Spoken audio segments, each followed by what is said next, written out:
Okay, so we've soldered our joint. We've now got a hydraulic test bucket here. We call it a test bucket. We filled it with water. There's a gauge on the top. We've got a handle to pump water through this blue tube and into an open end. So we've got some pressure plastic push fit fittings. I've made sure that's in. Really important though, we've got an open end here. So we're going to put a cap on.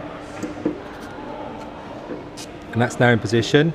We need to shut off this valve, but this video isn't really about how we use the bucket. It's about making sure this joint is what we call sound. It's not going to leak water, which is what we don't want. So we've got the plug this end, we plugged at this end, so we're going to pump water here. It's obviously full of air.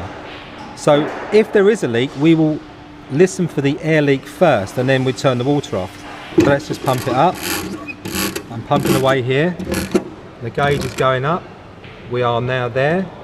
So we are currently looking at the black gauge, not the red one. The black gauge is bar pressure. The red gauge is PSI, which stands for pounds per square inch. We must not get those two round the wrong ways. So we're sitting about 1.5 bar at the moment, 2 bar. And as we can see, the gauge is still sitting solid. There's no water flying out everywhere. And that is a perfectly soldered, fitting, tested and clean and ready for use. Thank you. Last thing we do to take the water out, we take the pressure off. So that water's now relieved from there.